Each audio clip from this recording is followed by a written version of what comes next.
नमस्कार दोस्तों, जय हिंद जय भारत। आजकल हम बात कर रहे हैं प्राचीन इतिहास की और उसके अंतर्गत एक नया वीडियो है। आज हम बात करेंगे शक राज्यवंश की कि शक कौन थे या शकों का किस बात के लिए जाना जाता है या उसके प्रमुख राजा कौन थे। तो शक प्राचीन मध्य एशिया में रहने वाले स्किथी लोग थे। मतलब स्किथी एक जनजाति थी, वहां से इसका जो है उद्गम हुआ है। तो स्किथी लोगों की एक जनजाति थी स्किथी। स्किथी मतलब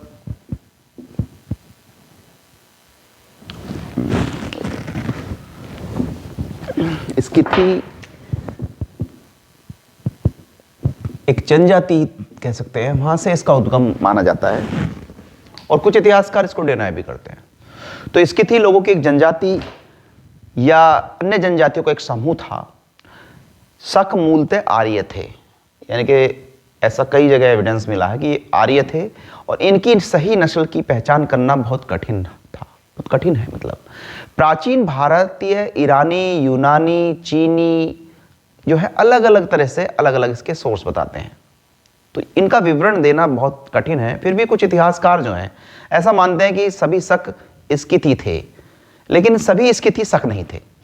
मतलब कहने का मतलब यह है कि ये सब शक जो थे वो स्किथी थे, लेकिन सारे स्किथी जो है वो शक नहीं थे, वो कुछ और जातियां भी होंगी उसमें।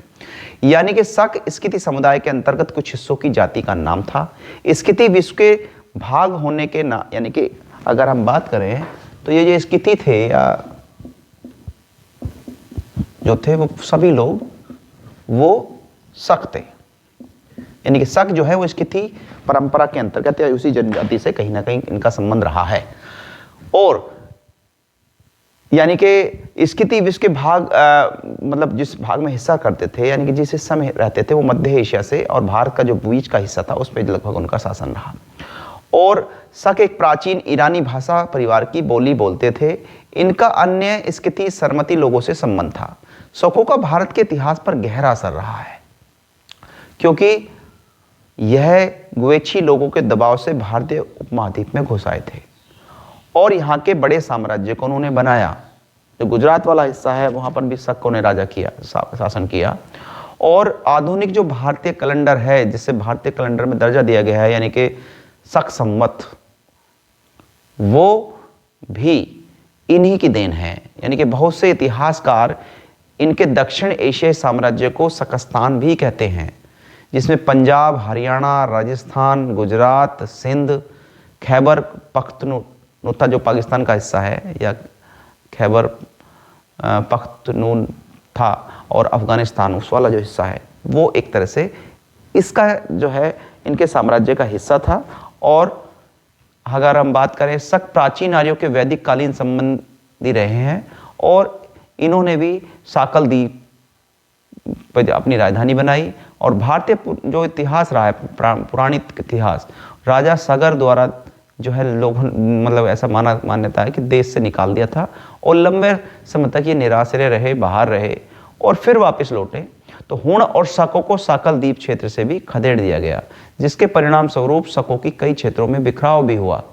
तो शक राजा जो है वो ऐसा माना जाता है कि एक तरह से बाहर निकाल दिया गया और वापस बाहर फिर लौटे और इन्होंने गुजरात, राजस्थान, हरियाणा वाला जो हिस्सा है उस पर लंबे समय तक शासन किया। तो आधुनिक विद्वानों का जो मत है वो ये है कि मध्य एशिया पहले शकद्वीप के नाम से भी जानी जाती थी, उससे भी मतलब प्रसिद्ध थी, और इस देश को सीरिया कहते थे। उसी मध्य एशिया के रहने वाले को लोग शक कहते हैं। और इन्होंने अपना मथुरा से लेकर महाराष्ट्र में तक अपना अधिकार कर लिया था और लगभग 190 वर्ष तक भारत पर राज्य किया। यानी कि इस हिस्से पर जो भारत का उत्तर और जो उत्तर पश्चिम वाला जो क्षेत्र है पूरा, मतलब किनारे किनारे जो महाराष्ट्र तक फैला हुआ है, उस पर इन्होंने शासन किया। और इसमें जो मतलब ये राजा हुए, शक जो राजा थे, उन्होंने लंबे समय तक शासन किया और वो इन्होंने यवनों को भी यहाँ से हटाया। और 72 ईसा पूर्व शकों का प्रतापी राजा मोअस उत्तर पश्चिमात के प्रदेशों का शासक था। उसने महाराजाधिराज की उपाधि ग्रहण की थी और उसकी मुद्राओं पर अंकित है। और वो अपने आप को क्षत्रप कहते थे। क्षत्रप मतलब एक तरह से क्षत्रियों का ही बिगड़ा हुआ रूप है। तक उन्होंने जो है यहाँ पर शासन किया और उन्होंने शक संवत वो जो है शक संवत से उनको मतलब देन जो है, यानी कि जो भारतीय कैलेंडर है वो उन्हीं की देन है, और उसको उन्होंने वो देश को जो अभी कैलेंडर माना जाता है शक संवत, तो उन्हीं की देन है। उनमें एक जो शालिवाहन शक हम जिसकी बात करते हैं, या शक संवत की जिसे हम शक संवत भी कहते हैं, शालिवाहन शक या शक संवत, वो हिंदू पंचांग या भारतीय राष्ट्रीय कैलेंडर के रूप में माना जाता है, और इसे 78 ईस्वी में प्रारंभ किया गया। यानी कि कुषाण शासक कनिष्क को भी शालिवाहन शक के शुभारंभ का श्रेय दिया जाता है। तो ये देन जो है 78 ईस्वी में ये जो है शकों को युद्ध में हराया गया, और इसी युद्ध की स्मृति में इस युग का आरंभ हुआ। यानी कि कुषाण वंश जो था, कुषाण वंश के जो राजा थे कनिष्क, उन्होंने इन शकों को हरा दिया था 78 ईस्वी में, और उन्हीं की स्मृति में इस युग का आरंभ हुआ। और इसके बाद शकों ने उस पश्चिम क्षत्रप राज्य की स्थापना की जिसे पश्चिमी भारत क्षेत्र पर शासन किया। तो कहने का मतलब यह है कि जो कैलेंडर प्रारंभ हुआ, या जिसे शालिवाहन शक या शक संवत भी कहते हैं, वो 78 ईस्वी में प्रारंभ हुआ, और जो कुषाण शासक जो राजा थे, महान राजा कनिष्क, उन्होंने शकों को हराया था। उसी की याद में ये कैलेंडर बना। तो आप लोगों के बारे में मैंने बताया कि शक संवत कब से शुरू हुआ और शक कौन थे। इसके बारे में मेरा ये वीडियो आप लोगों को शायद पसंद आएगा। अगली वीडियो में कुषाण वंश के बारे में थोड़ा सा आपको बताना चाहूँगा। तब तक आप लोगों से विदा लेना चाहूँगा। तब तक के लिए नमस्कार। जय हिंद, जय भारत।